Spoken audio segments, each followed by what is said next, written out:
दुख दर्द भव के सब मिटें, सतगुरु चरण नित से ये, गुरु भक्ति बिन कछो ना बने। मैं ही सकल संतन कही, गुरु भक्ति बिन कछो ना बने। श्री सद्गुरु महाराज की जय। प्रातः स्मरणीय अनंत श्री विभूषित परमाराध्य सद्गुरु महाराज गुरुदेव महर्षि संत सेवी परमहंस जी महाराज, कलकत्ता शहर के प्रबुद्ध सत्संग प्रेमी महानुभावों, माता एवं बहनों, आज हम लोग गुरु भक्ति ने मिक्की दीदी के आवास पर सत्संग कर रहे हैं। 30 सितंबर 2024 ईस्वी है। ये जो सितंबर है इसका अंत हो रहा है। हम लोग बातचीत के क्रम में यदा कदा कहा करते हैं अंत भला तो सब भला। तो आपने इस महीने के अंत में जो सत्संग रखा आपका जरूर भला होगा। पितर पक्ष भी है, ये भी एक शुभ अवसर मिला है। तो चाहे कोई भी पक्ष हो, पक्ष वाला सत्संग करावे कि विपक्ष वाला सत्संग करावे, जो सत्संग कराएगा उसको लाभ मिलवे करेगा। तो आज बड़ा शुभ अवसर प्राप्त हुआ है।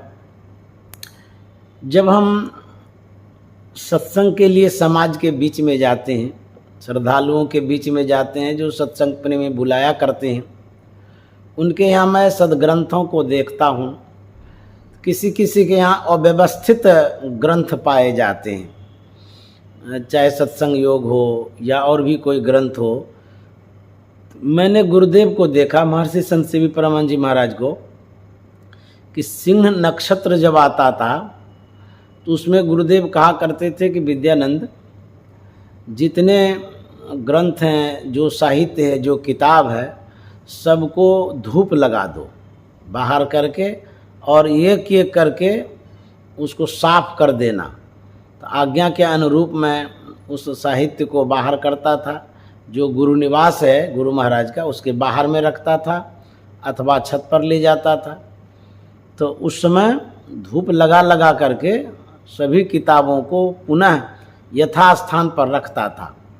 तो गुरुदेव से यह पता चला कि जो सिंह नक्षत्र होता है उसमें जो इस सूर्य की किरण है, इसमें जो शक्ति है, अद्भुत शक्ति होती है।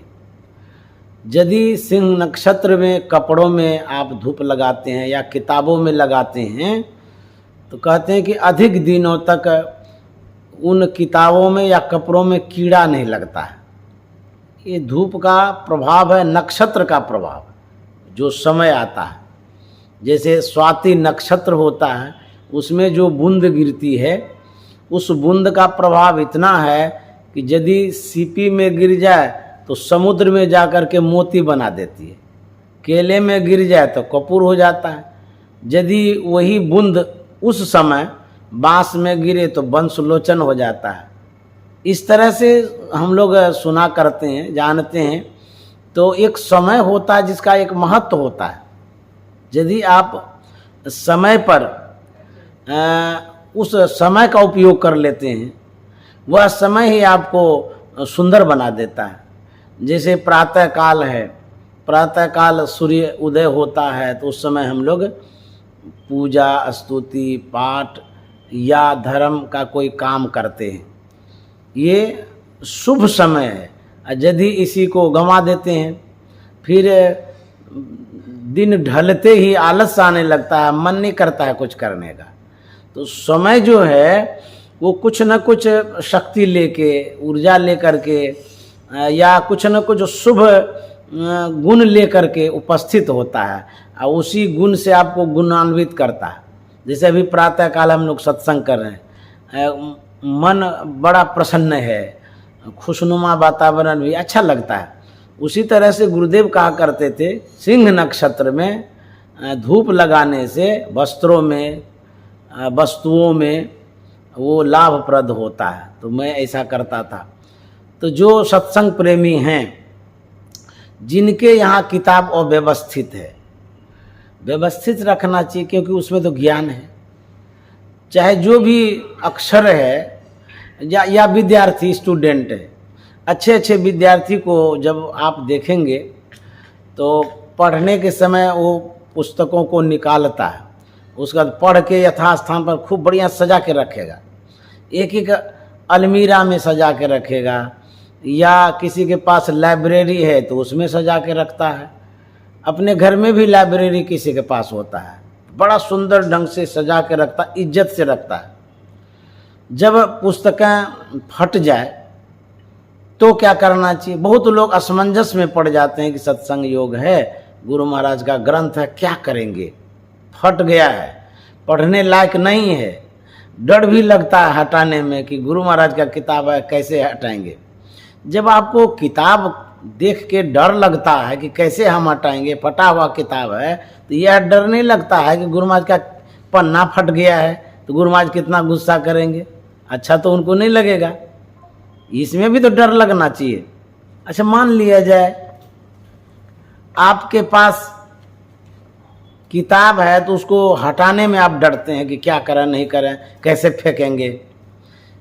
कोई व्यक्ति जब देठ कर जाता है, मृत्यु हो जाती है, तो उसको क्या करते हैं?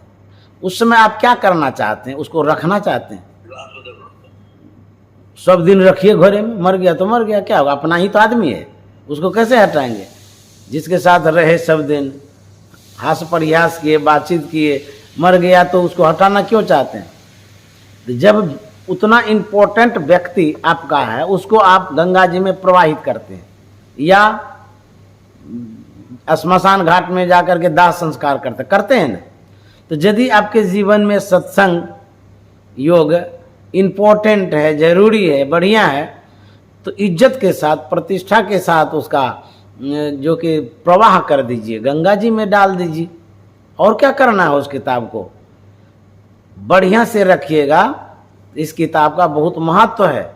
गुरु महाराज जब सशरीर में थे, सत्संग योग के विषय में गुरु महाराज ने जो कहा था कि जब मैं नहीं रहूँगा, सत्संग मेरा प्रतिनिधित्व करेगा।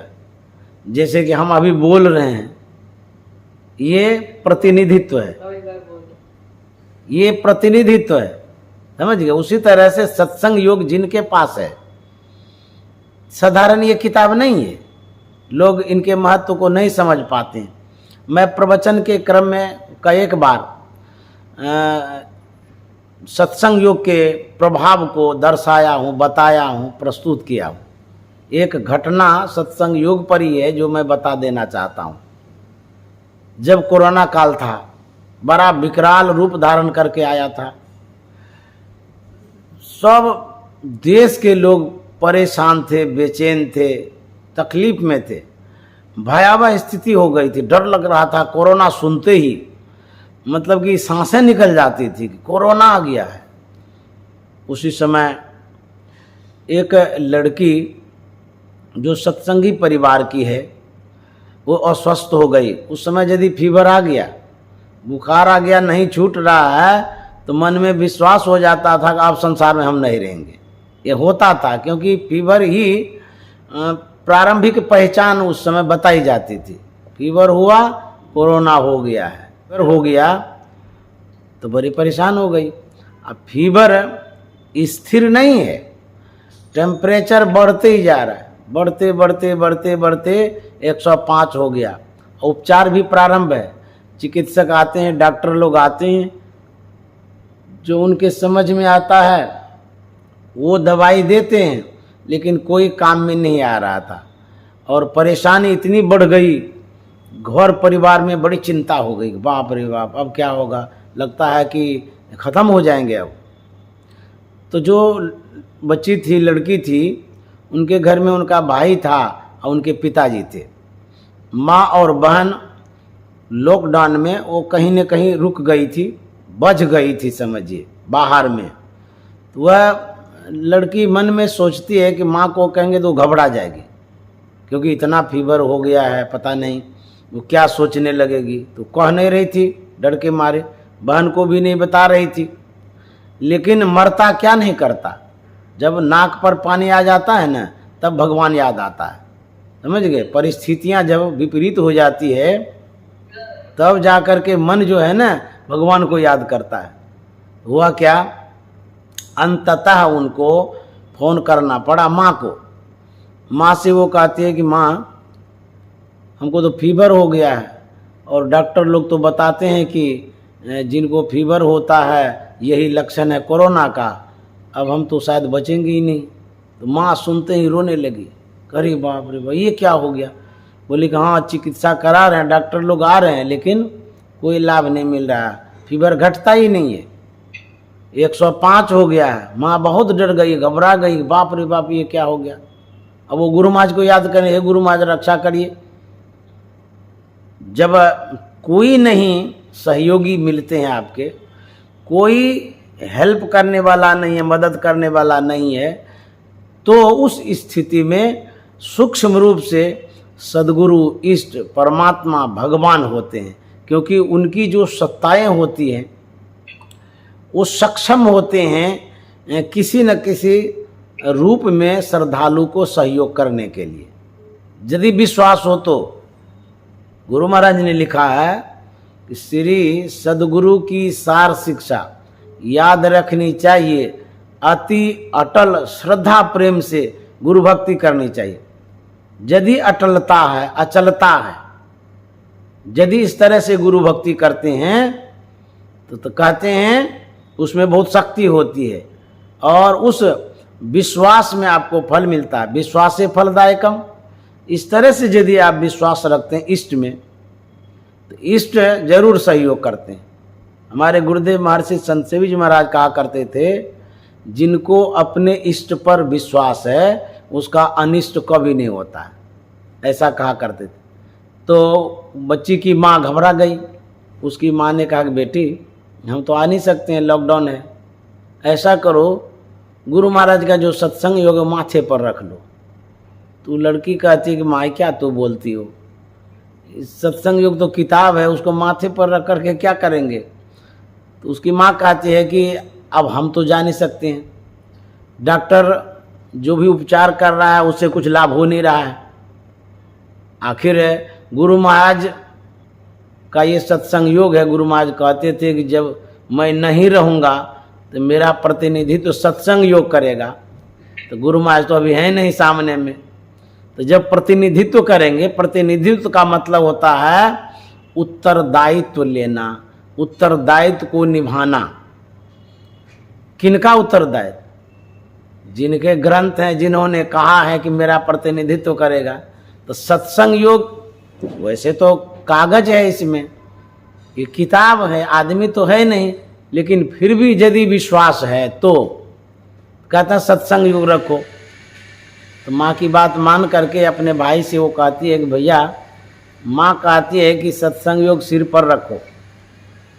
उसका भाई सुना जरूर, लेकिन बिगड़ने लगा, पागल है तो कौन पागलपंथी वाला बात करते हैं, सत्संग योग रखने से क्या होता है, वो तो किताब है, इतना उपचार कर रहे हैं कुछ हो ही नहीं रहा है, सत्संग योग रखेंगे तो बुखार ठीक हो जाएगा। यदि सत्संग योग से ही बुखार ठीक होगा तो फिर लोग कागली उपचार करेगा, सब कोई सत्संग योग ही रखेंगे। लेकिन एक बात को याद रखना चाहिए कि जिसको विश्वास होगा उसी का बुखार उतरेगा, जिसको विश्वास नहीं होगा उसका बुखार कैसे उतरेगा। आप मंदिर में जाएंगे नहीं, पूजा करेंगे नहीं, तो उससे लाभ कहाँ से मिलेगा। तो विश्वासे फलदायकम, जरूर फल मिलता है। तो वो लड़की बार बार कहती है माँ कह रही है तो दे दीजिए, हम रख लेंगे, क्या होगा। अनमनस्क ढंग से वह सत्संग योग लाता है। उसका भाई बोला लो तुमको जो करना है करो। वह लड़की श्रद्धा से, विश्वास से, माँ के बातों पर भरोसा रख करके अपने सिर पर सत्संग योग को रखती है। जानते हैं, घड़ी देख करके 30 मिनट जब हो गया, 30 मिनट में 105 बुखार जो था पूरा नॉर्मल हो गया। अब बुझिए विश्वास क्या करता है, जबकि कईक रोज से उपचार हो रहा था, कईक रोज से उपचार कर रहे थे, तो बुखार तो उतर ही नहीं रहा था। लेकिन सिर पर जैसे ही रखे, देखिए आधा घंटा में वो बुखार उतर गया। वही सत्संग योग है जो हम लोग पाठ करते हैं, इसका बहुत महत्व है, इसमें ज्ञान ही तो है। साधारण किताब ये नहीं है, सब तरह की पुस्तकें होती हैं, लेकिन सत्संग योग जो है वो असाधारण किताब है, उसमें पूरा ज्ञान भरा हुआ है, इसलिए इस किताब का बहुत महत्व है। तो सत्संगियों को चाहिए कि यदि किताब अव्यवस्थित है तो व्यवस्थित रखें। और एक निवेदन ये भी है सभी सत्संगियों के लिए, आपके घर में सत्संग योग और रामचरितमानस अवश्य होना चाहिए, क्योंकि जब कभी सत्संग होता है इसका पाठ होता है। सुबह हम लोग सत्संग योग का पाठ करते हैं, अपराह्न में जो सत्संग करते हैं सो रामचरितमानस का पाठ करते हैं। बहुत लोग यह भी बोला करते हैं किताब को कब पढ़ें, सत्संग योग को कब पढ़ें। तो मेरा विचार है कि आप 24 घंटा पढ़िए, इसमें क्या है, पढ़ते ही रहिए। रामायण कब पढ़ें, लोग कहता है कि रामायण पढ़ने का क्या समय है, मैं कहता हूँ रामायण पढ़ने का 24 घंटा समय। अरे साहित्य पढ़ने के लिए समय ढूंढेंगे, ज्ञान प्राप्ति के लिए समय ढूंढेंगे, सब समय सत्संग करिए, सब समय ध्यान। किसी को यदि आप बाय जबरन अमृत पिलाइएगा ना, वो लाभ नहीं करेगा, अमृत है लाभ ही नहीं करेगा वो। क्यों, वो एक्सेप्ट कर ही नहीं रहे, स्वीकार ही नहीं कर रहे। लेकिन यदि आप स्वीकार करते हैं हृदय से, मीराबाई की तरह यदि उसको विष भी पिला दीजिएगा ना, वो अमृत हो जाएगा। समझ गए, स्वीकार करना जरूरी है। तो मैं क्या कह रहा था, सत्संग योग के विषय में कह रहा था। तो सत्संग योग का इतना महत्व है। एक बार कुप्पा घाट आए थे संत विनोबा भावे, उस समय गुरु महाराज आश्रम में नहीं थे, घूमे फिरे, देखे सुने। उसके बाद जो वहाँ के व्यवस्थापक थे उन्होंने सत्संग योग उनको दिया भेंट रूप में। कोई भी व्यक्ति, विशेष व्यक्ति जब आते हैं तो विशेष भेंट दी जाती है। तो सत्संग योग तो विशेष ग्रंथ है हम लोगों का, उनको भेंट दिया गया। वो लिए तो जरूर, लेकिन उनके मन में लगा कि किताब हम कितना पढ़े हैं, कितना पढ़ते रहते हैं, ये किताब लेके क्या करेंगे। लेकिन अब दे दिए हैं तो प्रतिष्ठा भी तो होती है, स्वीकार कर लिए, अनमनस ढंग से ले लिए। उसके बाद फिर वो लेकर के चले गए भागलपुर, जहाँ उनका डेरा था। तो जब किताब हाथ में है तो ऐसे उल्टाए, तो जैसे वो उल्टाते हैं, अरे हम कहते हैं कि मान लिया जाए कोई हीरा है, आवरणित है, साधारण कपड़े में वो ढका हुआ है, और यदि कोई उस आवरण को हटा दे, कपड़े को हटा दे, तो पहचान जाएंगे, बाप रे ये हीरा है। हम तो सोचे कि साधारण चीज़ है, इसमें तो हीरा है, अब साधारण कपड़े से ढक दिए हैं। और जैसे कोई जान जाएंगे ये हीरा है, तो कितना लगा होगा, कितना जुड़ाव होगा, और कितना प्रसन्न वो खुश होगा, बाप रे बाप हमको तो हीरा मिल गया। जैसे ही उल्टाए, सत्संग योग के शब्दों को निहारने लगे, देखने लगे। संत विनोबा भावे सब कोई जानते होंगे उनको। तो देखने जो लगे, अब एक तरफ से देखने का मन हो गया, देखे से में लिखा हुआ क्या है। जो देखने लगे, शाम के समय घर पर डेरा पर पहुंचे थे, जानते हैं उस सत्संग योग को जो पढ़ने लगे शाम के समय, पढ़ते पढ़ते पढ़ते पढ़ते भोर तक पढ़ते ही रहे। तो उनके जो सेवक थे उन्होंने बाद में कहा था कि आप लोगों ने कौन सी पुस्तकें भेंट की। जिन पुस्तकों को संत विनोबा भावे जो शाम को पढ़ने बैठे तो भोरम भोर पढ़ते ही रह गए, न तो उस दिन सोए न खाए। कैसा सत्संग योग है। तो सत्संग योग इतना महत्वपूर्ण है इसीलिए इसके अंदर जो ज्ञान है रोज पढ़ना चाहिए, इस ज्ञान को प्राप्त करना चाहिए। इसीलिए हम लोग जहाँ भी जाते हैं सत्संग योग का पाठ करते हैं, उससे समझते हैं। हम लोग अभी सत्संग योग में सुन रहे थे कि वेद भगवान उपदेश करते हैं कि ईश्वर के तत्व ज्ञान को प्राप्त करने के लिए पहले बुद्धि योग सत्संग करना चाहिए। किसी भी व्यक्ति को साधना में प्रगति के लिए, किसी भी व्यक्ति को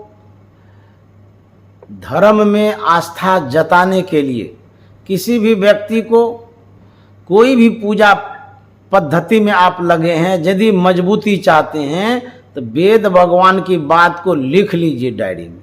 क्या कहते हैं? सबसे पहले सत्संग करना चाहिए। जो मंत्र जप नहीं करते हैं उसको तो पहले सत्संग करने आता ही नहीं है। तो जिनको सत्संग करने आएगा वो समझ जाएगा उस बात को कि हमको किस तरह से जप करना है, किस तरह से ध्यान करना है, उस जप का कितना महत्व है।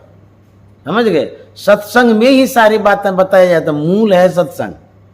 तो सत्संग से लागी रहो रे भाई, तेरी बिगड़ी बात बन जाए। गुरु महाराज ने लिखा है, सदगुरु रूप ही में धारत। यदि हृदय में सदगुरु रूप को धारण करेंगे, काम क्रोध मद लोभ दह है, हमारे अंदर में जो विकार है, जो अंधकार है, वो सब दूर हो जाएगा। कहते हैं यदि मनोयोग पूर्वक सत्संग सुनेंगे, यही एक जड़िया है, यही एक मूल है, तभी वो साधना कर सकता है। जो सत्संग सुनेंगे ही नहीं, सत्संग से लगाव नहीं रखेंगे, वो साधना नहीं कर सकते। क्यों? जब तक मंत्र को समझेंगे नहीं, उसके महत्व को नहीं समझेंगे तो लगाव नहीं होगा। आपके घर में मोबाइल है, वह मोबाइल बच्चे को दे दीजिए, तो बच्चा को दीजिए, उन्हें खेलने लगा, पटकने भी लगेगा। हो सकता है वो पानी में फेंक दे, आग में भी फेंक दे। अब मोबाइल है 50,000 का, तो जो बच्चा है वो पानी में क्यों फेंकता है, आग में क्यों डाल दिया? तो आप तो कहेंगे कि बच्चा नादान है, अबोध है, अज्ञानी है, इसीलिए ऐसा वो करता है। बच्चे को मोबाइल के महत्व का पता नहीं है, आपको पता है। आप जानते हैं कि मोबाइल 50,000 का है, इस मोबाइल से सब काम होता है, यही हाथ पैर है। मोबाइल यदि नहीं रहे तो कोई काम नहीं होगा आजकल। तो आप महत्व समझते तो कितना बढ़िया से रखते हैं। 1 मिनट के लिए मोबाइल यदि नज़रअंदाज हो जाए, दिल धड़कने लगता है, अच्छा किधर गया मोबाइल, अरे कौन ले लिया, पता नहीं क्या हो गया। बगल में रखते हैं, जैसे बच्चे को बगल में रखते हैं वैसे मोबाइल को रखते हैं। तो जो महत्व समझता है, इसमें आवाज आएगी, जो महत्व समझता है वही उससे विशेष गहराई से जुड़ता है। अन्यथा लाख आप कर दीजिए, जो महत्व नहीं समझा है, मान लीजिए 1 करोड़ रुपया है, बच्चे को दे दीजिए, तो क्या करेगा वो? जैसे छींटने लगेगा, खेलने लगेगा। तो आपके बाप रे बाप, 1 करोड़ रुपया ही खेलता है, क्यों? इसलिए उसके महत्व को नहीं समझता है। उसी तरह से जिनको भी साधना में लगाना चाहते हैं, जो जप नहीं करता है, उसको सबसे पहले कहिए सत्संग करो। कितना सत्संग करता है? जो जप ही नहीं करता है, आपका बेटा है, उसको पूछिए कि कितना सत्संग करता है। यदि सत्संग वो बहुत मन से करेगा, बहुत बार करेगा, तो समझ जाएगा, तो समझेगा तो फिर वो करने लगेगा। इसीलिए सत्संग से लागे रो रे भाई, सत्संग करना मन तोर, शरण संतन की, अंतर अभिलाषा लगी रहे चरणन की। कैसे सत्संग करेंगे? कहते मन तोड़। कहाँ से मन को तोड़ेंगे? मन कोई लकड़ी है जो तोड़ देंगे, तो मन को तोड़ना कहाँ है? जहाँ मन जुड़ा हुआ है वहाँ से अलग करेंगे। कहाँ जुड़ा हुआ है?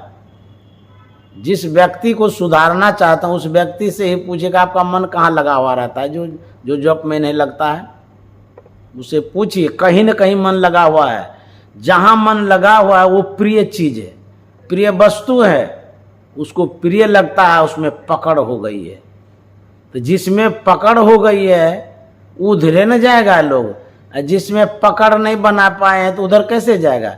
तो पकड़ बनाने के लिए आपको पहचान करानी होगी, पकड़ बनाने के लिए उसको समझाना होगा, सिखाना होगा, समझ गए। तो बार बार जब पढ़ेंगे किताब को, बार बार जब समझेंगे सत्संग को, तब मन में बैठ जाएगा कि इसका महत्व कितना है, समझ गए। तब मन लगता है। ऐसे एक दिन कहेंगे तो मन नहीं लगेगा। किसी भी व्यक्ति को यदि आप समझाएंगे एक दिन में, किसी को समझ में बातें नहीं आती, इसलिए कहते हैं कि उसको बार बार समझिए, सीखिए, बार बार सुनिए, तब आपकी आस्था जगेगी। जैसे हम सत्तू पीते हैं तो हम समझते हैं कि सत्तू क्या होता है। सत्तू पीने से शुगर नहीं बढ़ता है, सत्तू पीने से भूख मिट जाती है, सत्तू पीने से प्यास भी बुझ जाती है, सत्तू पीने से तत्कालिक एनर्जी आ जाती है। तो हम कहीं जाते हैं तो मांग लेते हैं, मांग करके पी लेते हैं, या जब हम कुप्पा घाट में होते हैं तो वहाँ जा कर के उपलब्ध कर लेते हैं, घोल घोल के पीते रहते हैं। उसी तरह से किसी महत्व को जो व्यक्ति समझता है, तब जा कर के वो उसमें जुड़ता है, लगता है, करता है। गुरु महाराज ने लिखा है, भजन धन ही खास हो, फिर त्रास क्या करे। भजन धन क्या है? जो भजन करते हैं कहते वो धन है। कहेंगे बाप रे धन है, तो कहेंगे धन तो नोट जो गिनते हैं उसको कहते हैं, रुपया पैसा को न धन कहते हैं। ये घर धन है। आप कोई सामान खरीदते हैं, सोना चांदी, वो धन है। तो कहेंगे भजन धन है।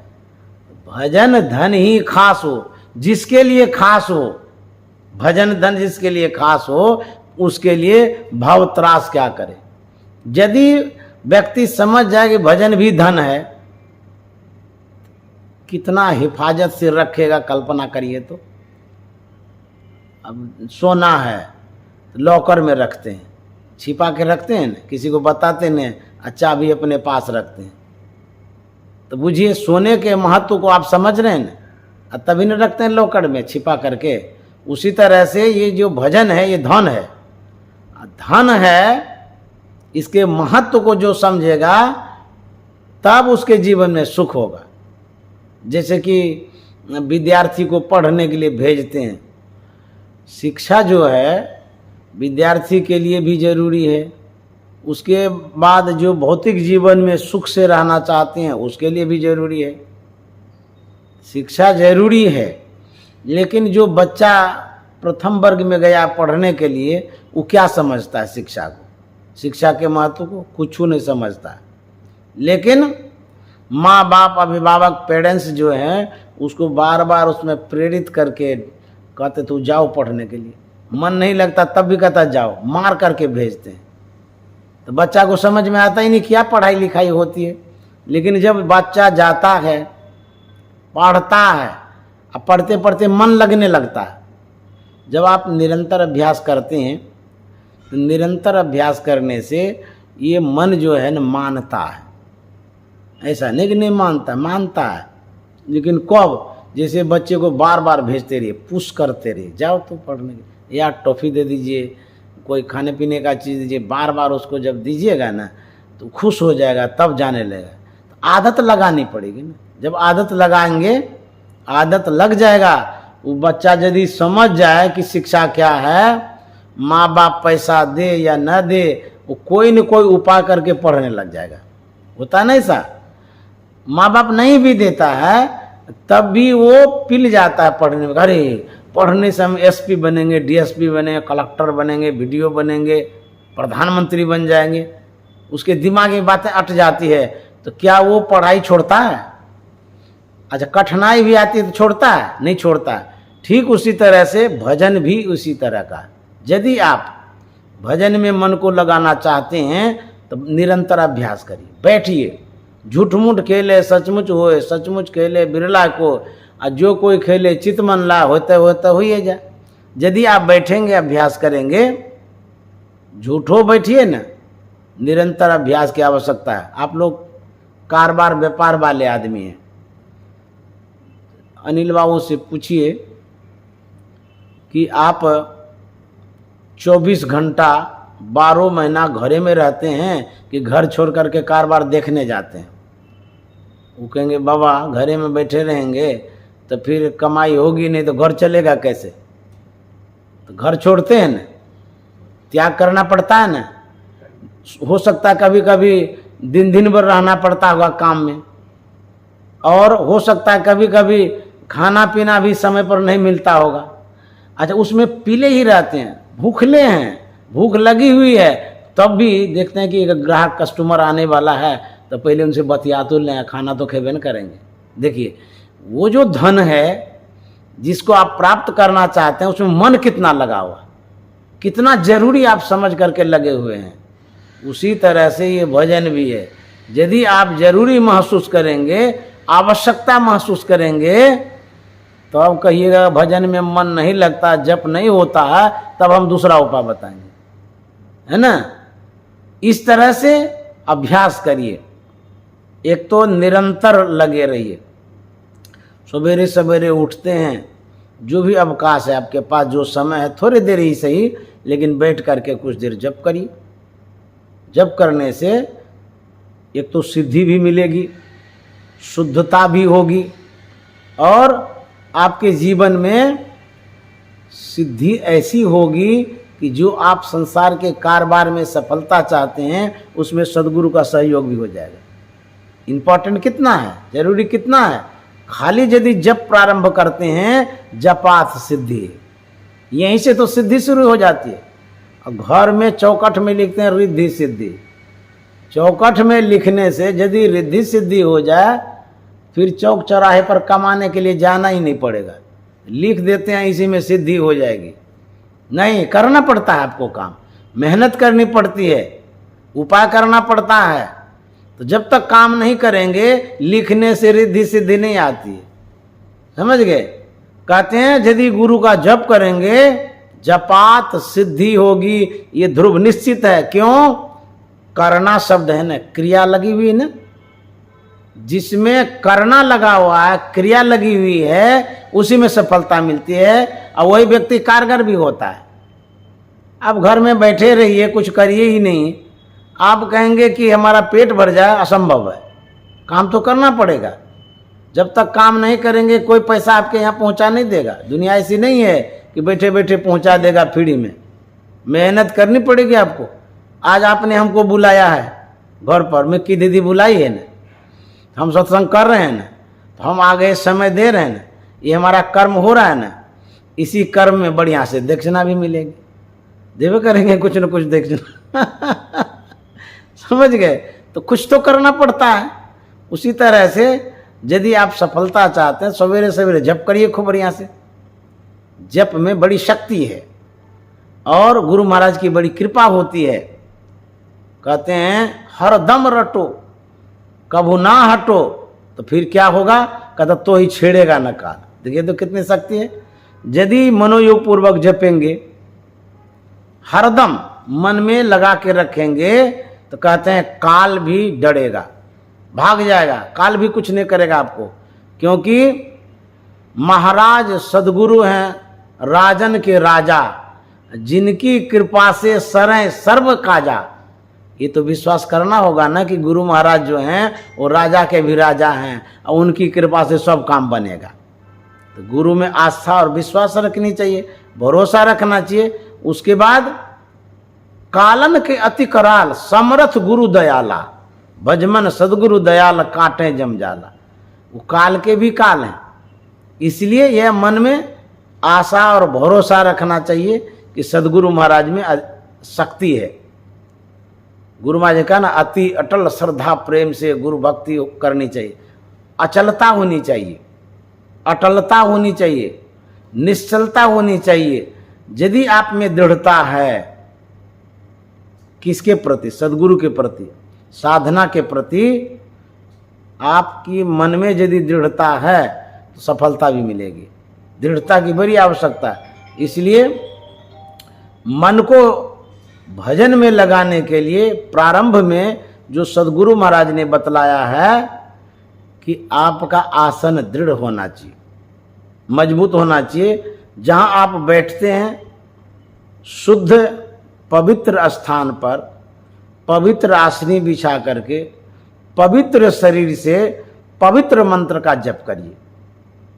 जब इतनी पवित्रता होगी, दृढ़ता होगी, यदि आपके अंदर में लगाव होगा, लौ जग जाएगा, तब धीरे धीरे सिद्धियां प्रारंभ भी हो जाएगी।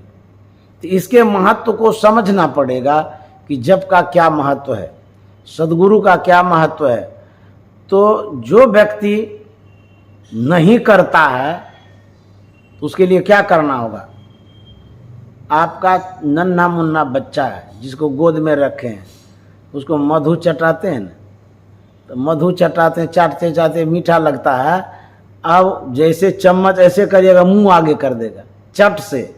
क्यों? वो समझ गया अरे ये तो मीठा चीज़ है और खाने में बढ़िया लगता है।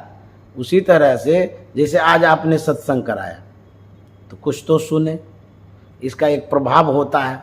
उसके बाद धीरे धीरे धीरे और भी कराएगा, और भी महात्मा को बुला करके कराएगा। यहाँ तो बुलाते भी रहते हैं, मिक्की दीदी कराती रहती है सत्संग। तो इसी तरह से जब सुनते रहेंगे तब जा करके श्रद्धा जगेगी और उसके बाद आप उस साधना में लगेंगे। गुरु महाराज ने कहा है कि बराबर यदि सत्संग करेंगे तो बराबर करते रहने से समझ में बातें आ जाएगी। गुरु महाराज कहते हैं संत मते की बात कहूँ साधक हित लागी, कहूँ अरिल पद जोरी जानी करिहें बर भागी। बात है अनमोल मोल न एक एक की, अरे हारे में ही कहूँ जो चाहूँ कहन संत पद सिर निज टेकी। मैं संत सदगुरु के चरणों में सिर नवा करके अनमोल बात कहता हूँ। कौन सी अनमोल बात है? गुरु महाराज का था सतजन सेवन करत नित्य सत्संगति करना। ये गुरु महाराज अपने अनुभव की बात कर रहे हैं, मैं अनमोल बात कर रहा हूँ, इंपॉर्टेंट, बहुत जरूरी वाला। सतजन सेवन करत, यही मूल है, यही जड़ है, इसी को पकड़ के रखिए। क्या? सज्जनों की सेवा, साधु की सेवा। नए कछु जानत सेवा ठान। कोई साधु महात्मा आते सेवा करते हैं ना, यहीं से सत्संग प्रारंभ हो जाता है। सत्संग जैसे अभी सुन रहे हैं ना, ये भी सत्संग है, सेवा करना भी सत्संग है। तो गुरु महाराज का सतजन सेवन करत, दूसरी पंक्ति में कहता है नित्य सत्संगति करना, रोज संगति करिए। सूरदास जी महाराज क्या कहते हैं? संगति रहे साधु को अनुदिन। यदि संगति रहे साधु महात्मा का रोज, अनुदिन में ना रोज, संगति रहे साधु को अनुदिन। भव दुख दूरी नसावत, जा दिन संत पाहुने आवत। कहता तीर्थ कोटि अन्हान करे फल, दर्शन ते ही पावत। सूरदास या जन्म मरण ते, सूरदास या जन्म मरण ते, तुरत परम गति पावत।